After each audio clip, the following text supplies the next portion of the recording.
உலகெங்கும் நிறைந்திருக்கும் தமிழ் நேயர்கள் அனைவருக்கும் எமது மனமார்ந்த வணக்கம். நான் உங்கள் ஜோதிடர் அந்தியூர் சுதாகர், பாரம்பரிய முறை ஜோதிட ஆராய்ச்சியாளர். இன்று நாம் காணக்கூடிய தலைப்பு மிதுன ராசிக்கு மே மாத பலன்களும் கிரக நிலைகளும் எப்பேற்பட்ட நிலையை உண்டாக்குன்றதை இந்த காணொலியில் தெளிவாக விவரமாக பார்க்கலாம். சேனலை சப்ஸ்கிரைப் பண்ணாதவங்க பண்ணிக்கோங்க, பெல் பட்டனை கிளிக் பண்ணி ஆல் ஆப்ஷனை கொடுத்துக்கோங்க. அப்போ தான் அடுத்தடுத்த காணொலியும் உங்களை உடனடியாக வந்தடையும். அப்போது மிதுன ராசிக்கு செவ்வாய் 10ல் இருந்து 11ஆம் இடத்திற்கு 11ஆம் தேதி வரார். அப்போது அந்த இடத்துக்கு 11க்கு மேலே ஆட்சியாக இருக்கக்கூடிய அருமையான காலகட்டம். அதற்கு அடுத்தது பார்த்திங்கன்னா சூரியன் 14ஆம் தேதி பெயர்ச்சியாகி மேஷத்தில் உச்ச சூரியன் மேஷத்திலிருந்து ரிஷபத்துக்கு வராரு. அடுத்தது வருடக்கோளாகப்பட்ட குரு பகவான் உங்களுக்கு மிதுனத்திலேயும், அதே சமயம் உங்களுக்கு ராகு வந்து கும்பத்திலும், கேது வந்து சிம்மத்திலும், சனி பகவான் 10ல் மீனத்திலையும் இருக்கிறார். அப்போது இந்த அமைப்பில் கணக்கெடுத்து பார்த்தீங்கன்னா மிதுன ராசி அன்பர்களுக்கு உங்களுக்கு இதற்கு முன்னாடி சில வேலைப்பாடுகள், சில முயற்சிகள் எந்த லெவலுக்கு தடைகள் கொடுத்ததோ அது எல்லாமே இந்த மே மாதத்தில் ஒரு நல்ல ஒரு வளர்ச்சி பாதையை நோக்கி அடியெடுத்து வைக்கிறதுக்கு, அதுவும் இந்த வருடத்தில் பெரிய லெவலில் சக்ஸஸ்ஃபுல்லாக சந்திக்கிறதுக்கு உண்டான முதற்படியாக இருக்க போகுது. ஏன் இவ்வளோ ஸ்ட்ராங்காக நான் சொல்கிறேன்னா, உச்ச குரு ஒரு புறம் கடகத்துக்கு வரப்போகிறார். எப்போது? ஜூனில். அப்போது அதை பற்றி அடுத்த காணொலியில் நம்ம இன்னும் ஸ்ட்ராங்காக பார்க்கலாம்.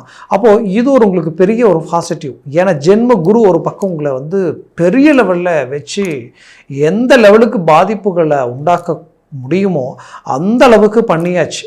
ஏன்னா நீங்கள் கஷ்டப்பட்டிருப்பீங்க, பலன் இன்னொருத்தர் அடைஞ்சிருப்பாங்க. அது மட்டும் இல்லை, குடும்பத்துக்காகவும் தனக்குரியவர்களுக்காகவும் தன்னுடைய நட்புக்காகவும் எல்லாத்தையும் ரிஸ்க் எடுத்து உங்களுடைய வேலையை விட்டுட்டு கூட பல விஷயங்கள் செஞ்சுருப்பீங்க. ஆனால் அதுக்கப்புறம் ஈவு இரக்கம் இல்லாமல் அவங்களுடைய ஒரு கொடூரமான முகத்தை காட்டியிருப்பாங்க. அது பார்க்கும் பொழுது பல நாட்கள் தூக்கம் இல்லாத அளவுக்கு பல சிந்தனைகளுக்கு ஆளாக இருந்திருப்பீங்க. அப்போது இதை ஒரு இழப்பா இல்லை நமக்கு கிடைச்ச தண்டனையா ஏன் இப்படி நீங்கள் நினைச்ச பட்சத்தில் நான் சொல்கிறேன், இது உங்களுக்கு கிடைச்ச பெரும் அனுபவம். இந்த அனுபவன்ற ஒரு ஊன்றுகோலை கொண்டு பெரிய லெவல் உங்கள் வாழ்க்கையில் அடுத்த கட்டத்தை நோக்கி அடியெடுத்து வைக்க போகிறீங்க. அந்த வைராக்கியம் உங்களுக்குள்ளே இருக்குது. அந்த வைராக்கியத்துக்கு கிடைக்கக்கூடிய அருமையான ஒரு பரிசு தான் இந்த வருடத்தில் உங்களுக்கு குரு பகவான் ஒரு ஃபேவரான ஒரு இடத்துக்கு வரப்போகிறாரு. அடுத்தது இருக்கக்கூடிய கிரகங்களும் உங்களுக்கு ரொம்ப பாசிட்டிவாக இருக்குது. சனி பகவான் 10ஆம் வீட்டில் நிற்கிறதுனால உங்களுடைய வேலையிலிருந்து இத்தனை நாட்களாக நீங்கள் சில விஷயங்களில் உங்களுடைய சோம்பேறித்தனத்தினாலேயோ இல்லை நாம் எவ்வளோ, ஆனால் ஆக்சுவலாக வந்து பார்த்தீங்கன்னா மிதுனராசி என்பவர்கள் ரொம்ப ரொம்ப கடின உழைப்பாளிகள். ஆனால் நம்ம ஏதோ ஒன்று நம்மளை சோம்பேறித்தனம் ஆக்கும். நாம் இதை செய்யலாம்னு நினைப்போம், ஆனால் ஏதோ ஒன்று நம்மளை தடுக்கிற மாதிரி இருக்கும். சரி அப்புறம் செஞ்சுக்கலாம், அப்புறம் பண்ணிக்கலாம் அப்படின்ற ஒரு யோசனைகள் வரும்.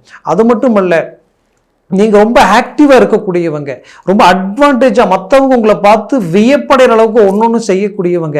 ஆனால் கடந்த கொஞ்சம் காலகட்டங்கள்லேருந்து ஏதாவது ஒன்று போட்டு நம்மளை அழுத்தி பிடிச்சிக்கிட்டு இருந்தால் எப்படி, நம்மளால் எதையுமே அடுத்த கட்டத்தில் செய்ய முடியலையே, எது நினைக்கிறீங்க பட் அதை எக்ஸிக்யூட் பண்ண முடியலை.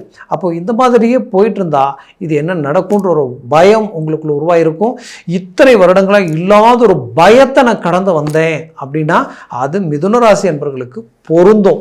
ஏன்னா ஜென்ம குரு அதை விட ஒரு பலவீனம் உங்கள் வாழ்க்கையில் வேற எதுவுமே இல்லை. உண்மையே சொல்லணும்னா தப்பு இன்னொருத்தர் செஞ்சுருப்பாங்க, தண்டனையை நீங்கள் அனுபவிச்சிருப்பீங்க. இன்னொருத்தருக்காக ரிஸ்க் எடுக்க போய் வட்டி கடனே வாங்காமல் வட்டியை கட்டிகிட்டு இருந்திருப்பீங்க. அப்போது பாதிக்கப்பட்டது நீங்கள், ஆனால் அதனுடைய பலன் அடைஞ்சதை இன்னொருத்தர். இந்த மாதிரி நிறைய பிரச்சனைகளை கடந்து வந்தாச்சு. ஆனால் இப்போ உங்கள் மனசில் ஓடிட்டு இருக்கிறது ஒன்றே ஒன்று தான், நம்மளுடைய எய்ம் நமக்கு கை கொடுத்தா போதும், நாம் செய்கிற வேலை நமக்கு கனெக்ட் ஆனால் போதும், நாம் செய்கிற இந்த தொழில் நமக்கு கை கொடுத்தா போதும், நாம் பெரிய லெவலில் நம்ம ரீச் ஆகிடலான்றது நல்லாவே தெரியும் உங்களுக்கு. ஏன்னா உங்களை சுற்றி எல்லாமே பாசிட்டிவான விஷயங்கள் இருக்குது. பட் எதையும் அதை கனெக்ட் பண்ண முடியல, எதையும் முடிக்க முடியல முழுமையாக.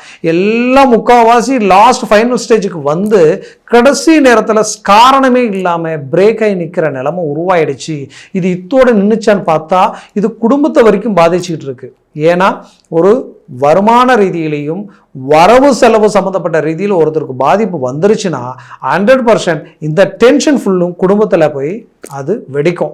அப்போது அந்த இடத்துல நம்மளை யாரும் புரிஞ்சிக்கல, நம்ம கஷ்டங்களை யாரும் புரிஞ்சிக்கல அப்படின்ற ஒரு வலி உணர்வு உங்களுக்குள்ள உருவாகும். ஏன் இவ்வளோ ஸ்ட்ராங்காக நான் சொல்கிறேன்னா, மிதுன ராசி என்பர்களை பொறுத்தவரையிலையும் உங்கள் கஷ்டங்களை வெளியில் காட்டிக்க மாட்டீங்க, வெளியில் சொல்ல மாட்டீங்க, உள்ளுக்குள்ளேயே போட்டு, அதாவது வெளியில் காட்டிக்காமல் நம்ம கஷ்டம் நம்மளோடு இருக்கட்டுமே நினச்சிக்கிட்டு அப்படியே நீங்கள் அதை கொண்டு போவீங்க. ஆனால் இங்கே பிரச்சனை என்னென்னா, உங்கள் வலியை உணராமல் மற்றவங்க பேசும்போது அதை தாங்க முடியாத ஒரு நிலைமை உருவாயிடும்.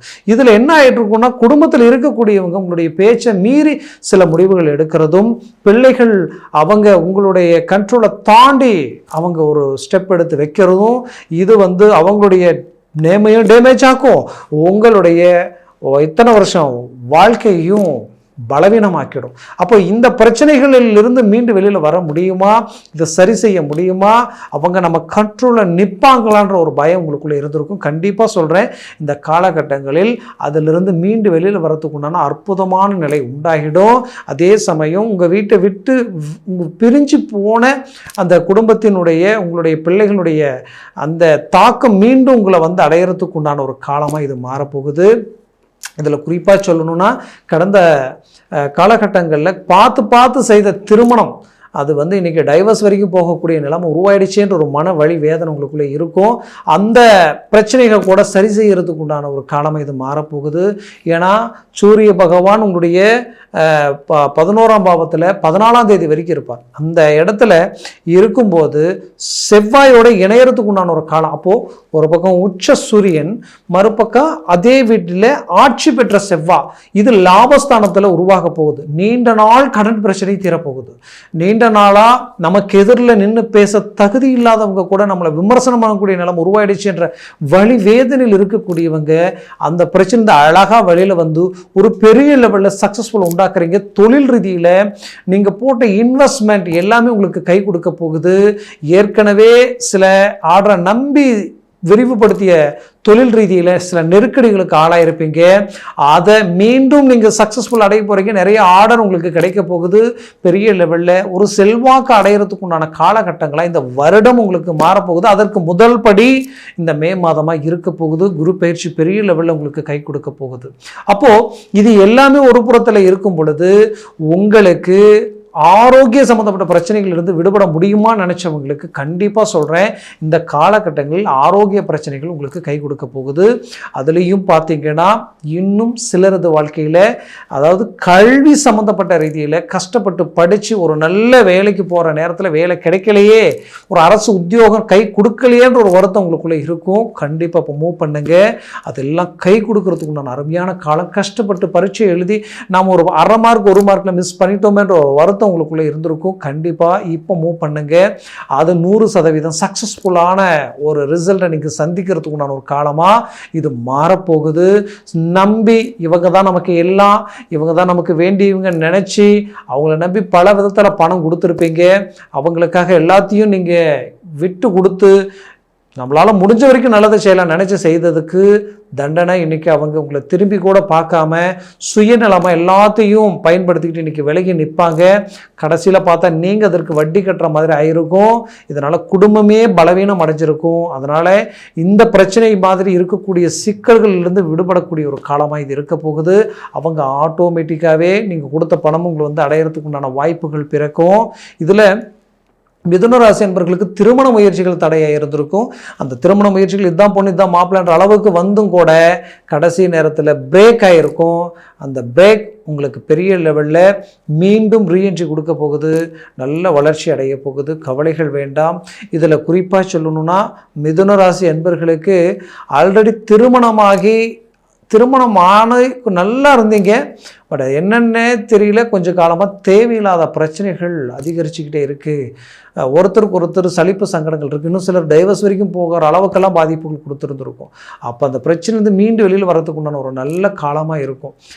அது மட்டும் இல்லை, பிரிஞ்சவங்க இணையறதுக்கு உண்டான ஒரு காலம். பிடிச்சவங்க இவங்க தான் வாழ்க்கை, இவங்க தான் எல்லாம் நினச்சிருந்துருப்பீங்க இல்லையா, அவங்கள விட்டு பிரிஞ்சிருப்பீங்களே, அவங்க மீண்டும் உங்களோட சேர்கிறதுக்கு உண்டான ஒரு நல்ல காலமாக இது இருக்க போகுது.